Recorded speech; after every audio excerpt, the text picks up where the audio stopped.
Bueno, Roberto, nada, muchas gracias por recibirnos, por estos medios, así que nada, ante todo te agradezco, ¿sí? Muchas gracias, Sebastián, un gusto. Un gusto.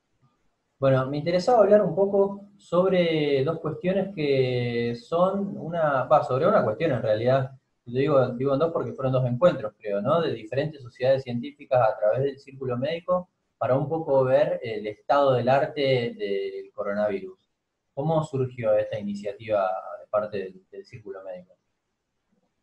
Bueno, con la superabundancia de información del coronavirus y en esa infoxicación, infodemia, la idea era que las sociedades científicas expresaran un poco su postura y hacer una actualización de todo lo que se estaba publicando en COVID. Siempre con la idea muy clara de saber que no eran opiniones de expertos, porque algo que criticamos es cómo puede haber expertos con una enfermedad que lleva pocos meses, en que la mayoría de nosotros a lo sumo ha atendido ninguno o un par de pacientes, es decir, la experiencia de la atención directa no la tiene, y la idea de poner al día, seleccionar información lo más confiable posible, pero siempre desde una óptica de no experto e incertidumbre, tratar de transmitir eso, que estamos aprendiendo de esta enfermedad, que se están cometiendo errores porque es tan dinámico, que la gente dice, nos dicen una cosa y después nos cambian a otra, y, los médicos y los que tenemos que tomar decisiones, estamos recibiendo información que es muy cambiante y contradictoria, y es normal que así sea. Creo que eso hay que compartirlo con la gente, entender lo que es la generación de conocimientos, la incertidumbre, lo dinámico y el error que se puede cometer al tomar decisiones en tiempo real, que esto no nos ha pasado nunca. Creo que estamos viendo una etapa única de la medicina que va a ser un quiebre como lo fue otras enfermedades, otras epidemias y otros hitos en la historia de la medicina y de la humanidad. Bueno, en particular, ¿qué sociedades científicas participaron de esta charla? Bien, el Círculo Médico agrupa varias sociedades científicas, participó en esta oportunidad la Asociación de Medicina Interna de Rosario, que son los clínicos, la Asociación de Terapia Intensiva, la de Neumonología, la de Infectología, Cardiología, Hipertensión Arterial de Rosario, y también algunos invitados directos del Círculo Médico. Así que hicimos una interacción y no había muchos antecedentes de eventos, de actuar en intersociedades del Círculo Médico. Así que fue una muy buena experiencia. Bien, y qué, bueno, ramas varias, por lo visto. ¿Qué se puede decir? Digo, para no detenernos por ahí en cada una de ellas, pero ¿cuáles te parece que fueron los aportes más interesantes que surgieron? Capaz que en algunos casos comunes, porque si bien vos decís, no se trata de expertos, sí son todos profesionales pares ustedes, ¿no? Entonces también cuando se escuchan, me imagino que esto se escuchan también desde un lugar, digo, diferente, ¿no? Tal cual, porque es ver el mismo problema de distintas ópticas, distintas visiones, y son absolutamente complementarias.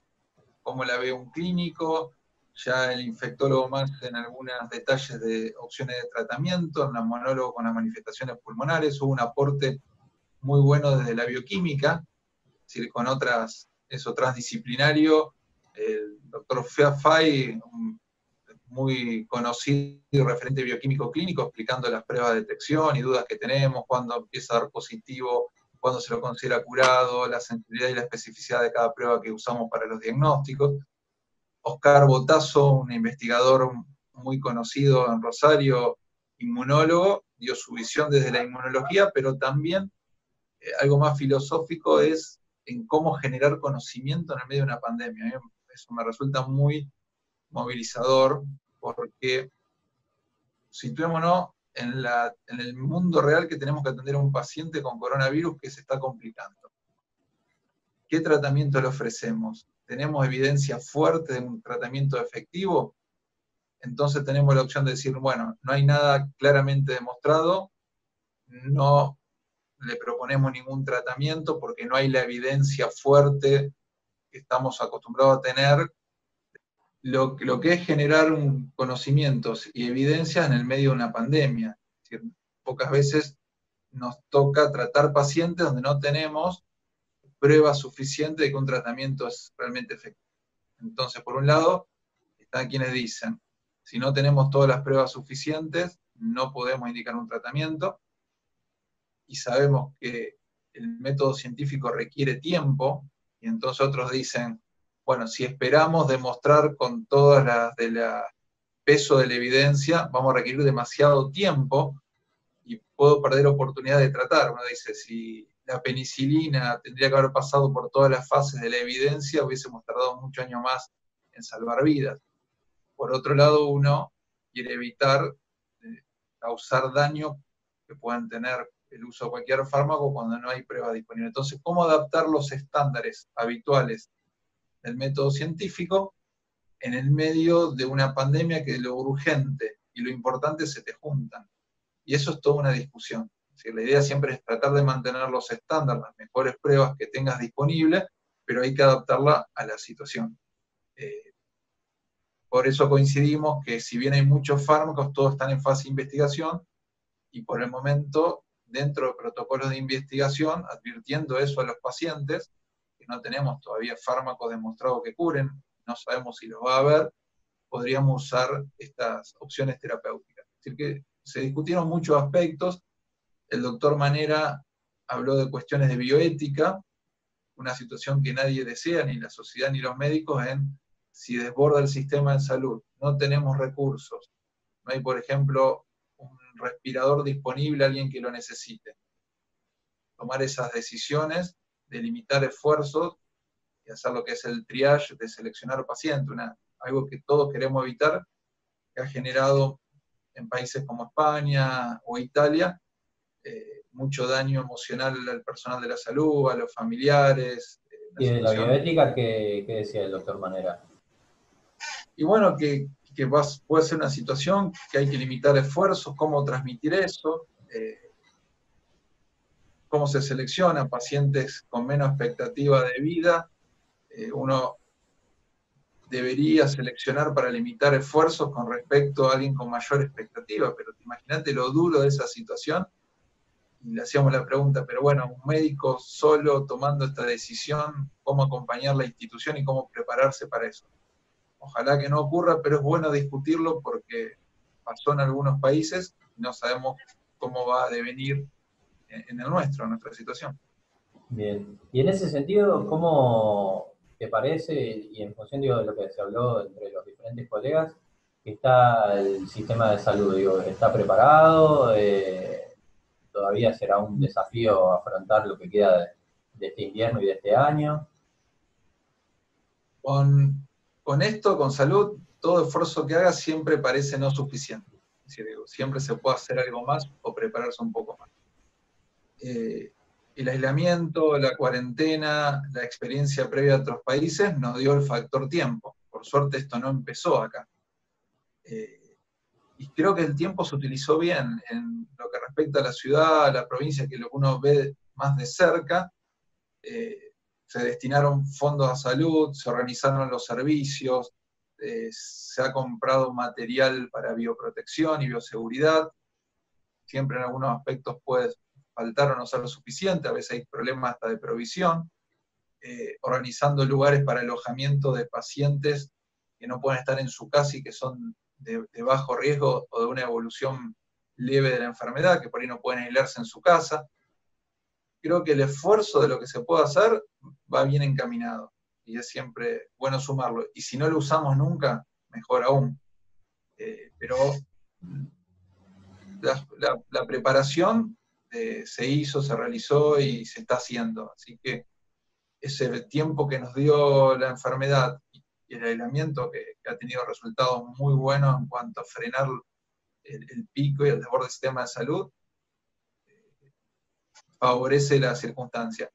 Lo que no sabemos cómo va a terminar evolucionando, si solamente corrimos la curva hacia más adelante y en unos meses van a empezar a crecer los casos, tal lo que está sucediendo en estos días en el área metropolitana de Buenos Aires. No lo sabemos. Vos en un momento mencionaste que esto era un quiebre. ¿Por qué? Bueno, justamente no había pasado nunca.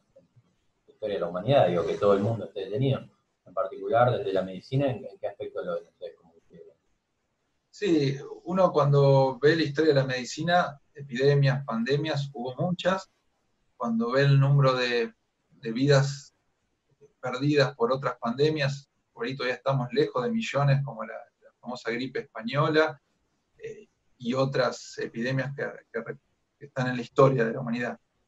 A veces pasan generaciones que no sufren pandemia. A nosotros nos ha tocado esto, y en un momento muy particular de la humanidad, con un nivel de... Yo creo que la globalización se vio como nunca en cuanto a la rápida diseminación del contagio, como a la rápida diseminación de la información y de las medidas. Es decir, estamos todos globalizados tomando distintos tipos de medidas, más o menos, pero todos atravesados por el coronavirus.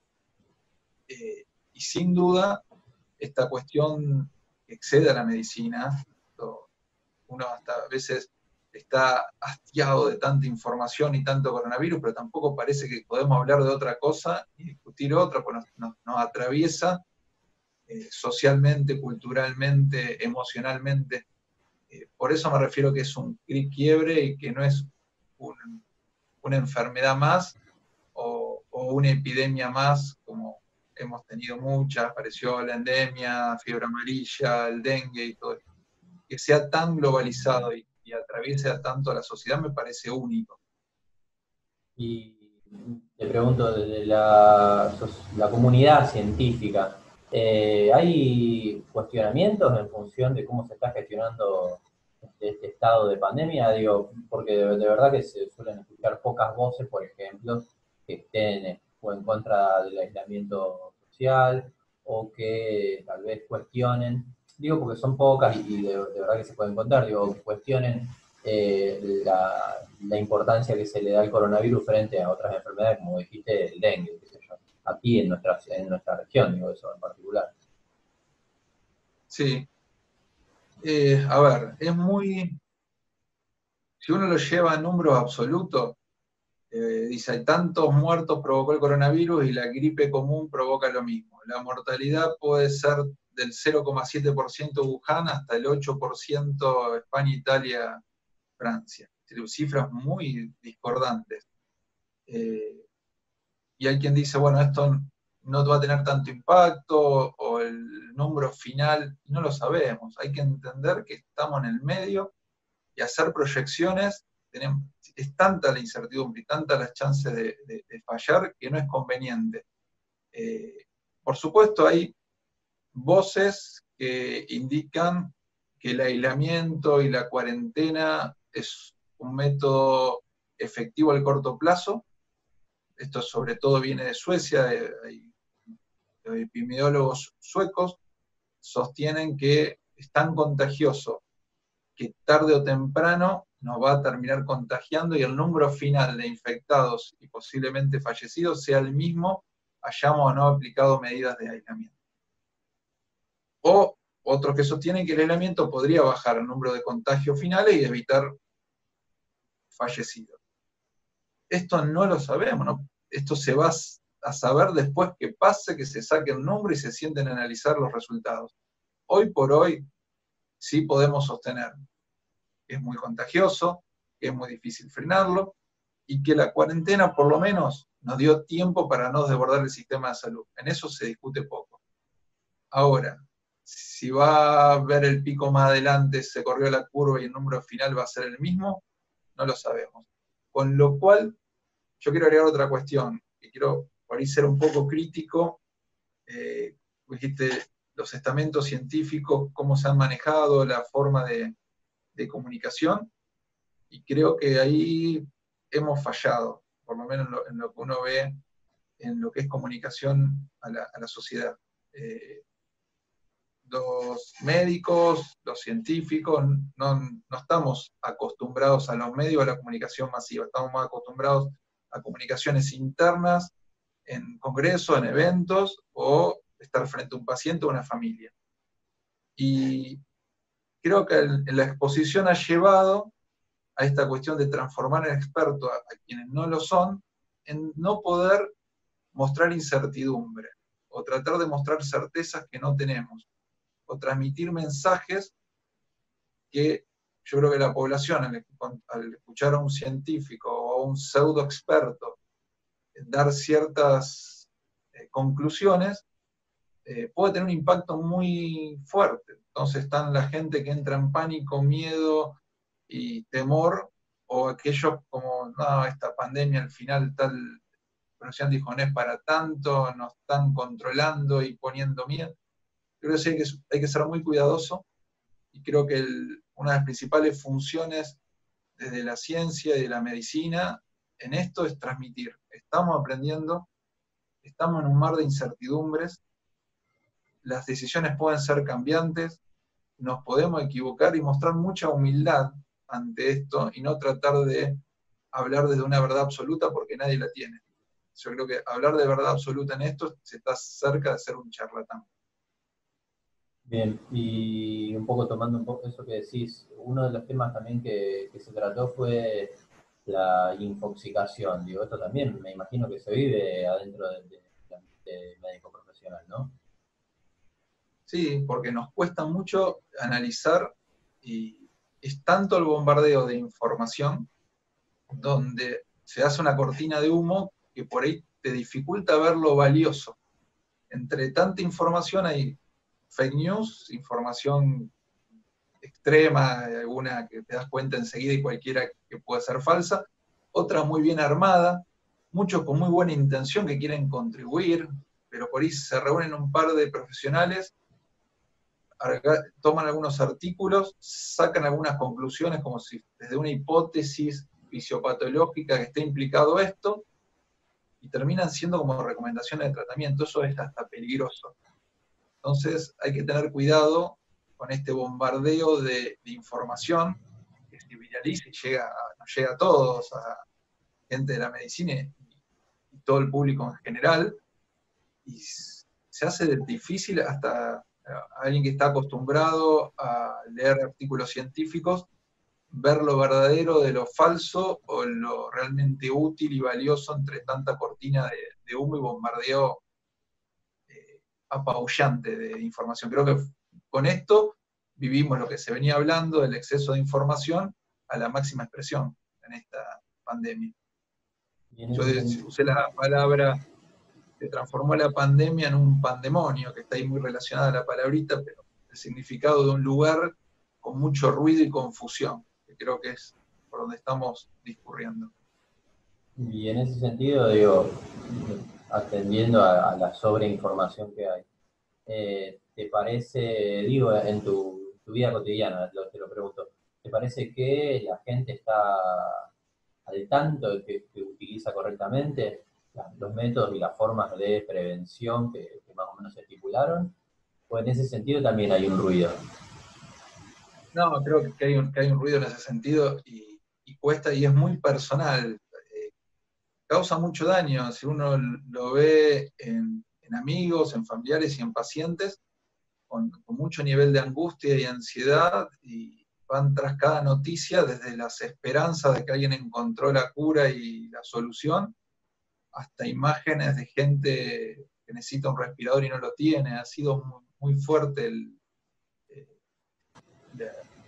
la información, cómo se ha manejado. Uno prende un medio de comunicación y todo el día distintos opinando, dando sugerencias, consejos, una medicalización de la vida, y como nunca la hemos visto. Y creo que es uno de los grandes problemas que vivimos, y no sé por dónde está la solución a veces le he recomendado, bueno, traten de no escuchar nada por un tiempo, apartarse, pero vivimos en una vida comunitaria, social y de interrelaciones que nos hace inevitable recibir información, ¿no? Seguro. Roberto, más o menos para ir cerrando, me interesa preguntarte, ¿qué certezas podés transmitir vos en función, digo, de haber sido uno de los organizadores este, de este encuentro inter sociedades científicas? Digo, en función de lo que se dijo, digo, también puede ser la certeza de no saber, ¿no? Esa también vale. Pero quiero decir, ¿qué se puede transmitir entonces un poco en función de Me esta quedaría con reunión? eso. La certeza de la incertidumbre. Sí, yo en verdad creo que tenemos que transmitir esto. Creo que la humanidad en general está haciendo lo mejor posible y la ciencia está haciendo lo mejor posible, pero en un mar de incertidumbre. Yo diría que muy pocas cosas tenemos certeza, que ni siquiera tenemos certeza cómo empezó esto. Sabemos en qué lugar epidemiológicamente, que es un virus muy contagioso, muy transmisible. Cada vez el porcentaje de pacientes asintomáticos sabemos que es mayor, con lo cual hace más difícil de controlar, porque tienen largos periodos de contagiosidad sin síntomas. También tenemos evidencia de que la mayor parte de los infectados suelen tener cuadros de leves a moderados, que no compromete la vida. Creo que es importante transmitirlo porque los primeros pacientes que aparecen sospechosos, se confirma, están con expectativa que se va a comprometer la vida y no es así. Pero también sabemos, por otro lado, que como están contagiosos y se pueden contagiar muchos a la vez, esto puede hacer desbordar el sistema de salud. Y cuando el sistema de salud desbordaron, la mortalidad sí aumenta, porque no se le puede brindar la atención suficiente. De ahí a más, no tenemos vacuna disponible, los tratamientos están hasta ahora en evaluación, con alguno un poquito mejor parado que otro, pero en fase de investigación, sin conclusiones hoy en día determinantes de utilidad o no, que momentáneamente el aislamiento social, la cuarentena y el esfuerzo que hicimos valió la pena, la curva se frenó, eso es contundente ver, comparar con otros lugares que no aplicaron, y que eso permitió una mejor organización y no desbordar el sistema de salud por el momento.